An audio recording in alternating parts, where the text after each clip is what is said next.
Vancouver, and I used to love to come up here when I was working. I like it here. I like Canada a lot. It's good to hear.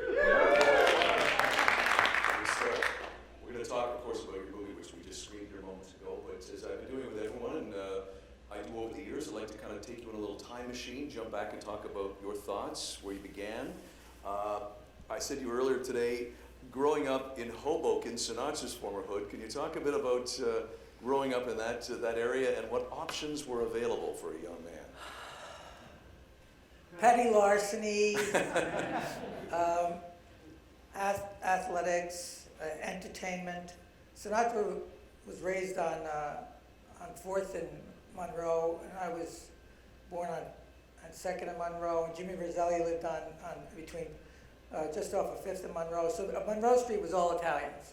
And my mom and dad grew up with them. They were born around the same time.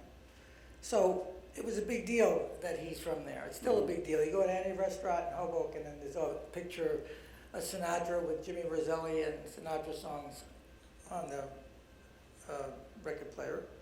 So that was a big deal. And then they shot on the waterfront in Hoboken. Oh, right, so that was also a big deal. And the idea of being able to get away. How do I get out of here? How do I get away from poverty? We lived on welfare, we were in the projects, and so that was an option. Show business was something. Also the idea of seeing these black and white figures, I remember thinking that I was going to die and there wouldn't be any evidence that I ever existed. And so if I could get inside my mother's television, and long after I was dead, there would be evidence of my existence on the screen. Of course, another big movie for you is we saw some great credentials and great list of projects you've done in films. Risky Business did that take you to another level? Cruise, of course, is a relatively newcomer other than Taps, but does that take you to a new level, that film? Because I don't know whether, I remember seeing it, but I don't remember if it was a surprise huge hit or was expected to do well. I think it was a surprise, was a surprise to me. I didn't think much of it. I thought it was just a kid's movie. They were making a lot of them then. And, you know, back then it was Warner Brothers and Columbia were Burbank Studios. Right. Warner's was then called Burbank. So it was like I was in the mill and didn't know it. You know, I was 24, 25 years old, and my first job was a sitcom with Rob Reiner, and then I did another show with him and Penny Marshall, which was like the precursor when Harry Met Sally. They did a TV movie called More Than Friends, and I worked on that. So, you know, Warner Brothers casting and the execs and also Columbia, they were looking at the new kid, you know, and that was the way the studios did stuff. They bring somebody in, give him a 6-month contract, see how he did, see how she did, and they'd drop you or they wouldn't. And so I was lucky enough to get From Here to Eternity. And then the costumer on From Here to Eternity recommended me to Taylor Hackford, and I did his first movie, The Idolmaker. Yeah. But I had a lot of stuff at Warner Brothers, and you know, people see and stuff. From Here to Eternity, Andy DeSalvo is an actor friend of mine, really good, and she calls me up and says, I was at Christopher Reeve's house last night, and Spielberg was there, and we saw the last episode, and everybody loved you, and Spielberg was asking me all questions, and I'm like, yeah, right. And she says, no, I'm serious. So I'm okay. So then I still had my parking pass for Warner's, and I took my friend, we were all moving in from New York, and I took him to the commissary, and they were shooting 1941, and I saw Steven Spielberg. I said, Jeff, that's Steven Spielberg. Annie says he thinks I'm good, and he says, well, you should say hello to him. Yeah. And I said, oh, okay. And he goes, well, maybe she's bullshitting you. Yeah. You want to take so I sat back down, and then Spielberg is taking his tray, his empty tray, and he puts it in the garbage, and he comes up to me, he goes, Joe, I'm Steven Spielberg. I go, I know. And he said, what Annie said. I said, wow, I didn't believe her. And he said, I want you to have lunch with me and come to the set. And I did a week later, and he said, you know, we're going to work together, Not on the next thing. It's all kids, but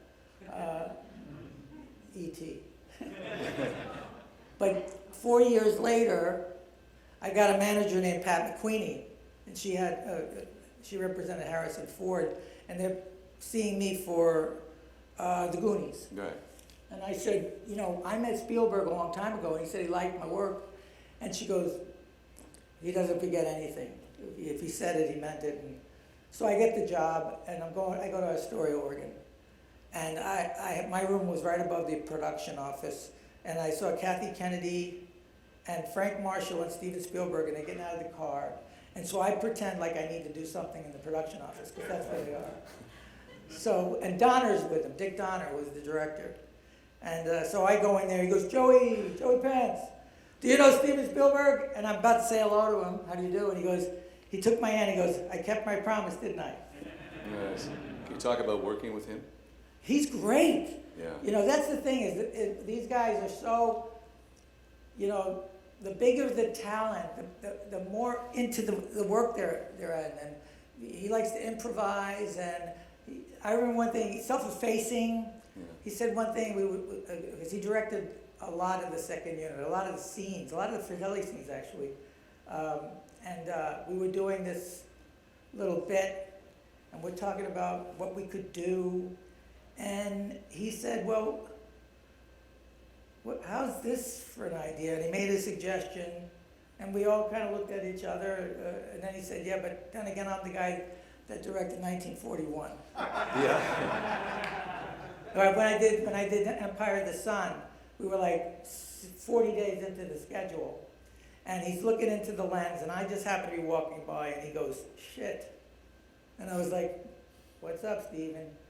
And he looked up to me and he goes, I wish today was the first day, because now I know what the movie's about. Oh, wow. Very nice. Can you talk about, Sean, your director was telling me backstage about one of my favorite movies of yours, the blockbuster film, you mentioned Harrison Ford earlier, was The Fugitive. Sean tells me you have some great fugitive stories. Can you talk about working with that great cast again, great production? Talk about your experience and your memories of The Fugitive. The Fugitive, all I knew is that they had 3 lavaliers, these things, right? I'm wearing right now. And I knew that the movie stars were going to get 2 of them. So I had to, really be like a pheasant to get the third one. And I knew the key to my success in that movie was to be Velcroed next to Tommy Lee Jones. If I was next to Tommy Lee Jones, I'd be in the movie. And because we were improvising a lot, I really stepped on a lot of toes. That's what I remember was we were flying by the seat of our pants. It was, and none of us thought my favorite. Okay, I got too many stories. It takes too long. But the short story is, we just finished the train wreck in The Fugitive. We were in Cherokee, North Carolina. And we're driving to the charter plane that's taking us to Chicago. And I'm in the truck with Tommy Lee, and he's got a thermos of beers, and we're drinking the beer, and he goes, Joey, you like Chinese food? Yeah, Tommy. He says, well, good, we're gonna have Chinese food. You drink wine? Yeah, I like wine. He says, we're gonna drink a lot of wine, sushi, because let's face it, nobody's gonna win an Academy Award on this one. I thought your relationship, the two of you, my memory of you guys is you were always moving as you were talking. It was very little stationary acting. It was you guys were always, you were his sidekick, you were always moving. He was always Andy called me up, because I'd done a couple of movies with him, and he said, look, I got this sidekick guy, and he's got to be funny, and he's got to have the stones to stand up to Tommy, and we were having trouble, people in the room with Tommy, that, he's somewhat intimidating, and but you gotta go meet him. Would you meet him? You gotta come out to Chicago and meet him. So I get to the hotel room, and my phone rings, and he goes, Joey Pantoliano? Yeah, Tommy Lee Jones. Hi, Tommy. He says, yeah, man, I'm supposed to meet you. I said, yeah. He said, well, fuck, I'm not doing nothing now. Why don't you come up? So I come up, and he's watching some movie, and there's no sound on, and he's listening to cowboy music, and he goes, you want a beer? And I was like, yeah, sure. And it's 11 o'clock in the morning. So we puts the beer down, and he goes, so what do you think of the script? And I'm like, oh, fuck. So I don't know why I said this, but I said, well, you want the truth or you want me to bullshit you? And his eyes kind of opened up, and he says, oh, fuck, might as well give me the truth. And I said, you know, it's just, these characters are like cardboard cutouts of G-men. And he said, yeah, they are. And then he just went in and he started talking about what we could do or how could we do it and asking me questions, and I knew I had the job. Very nice. I hope you had a good time in a movie that I would put in my top 10 of the first decade of this century, and that's Memento. Can you talk a bit about that? That was a lot of fun. And Chris, you know, and of course, I'm hardly ever the first choice. You know, it's like 7 guys got to say no before they'll even consider me.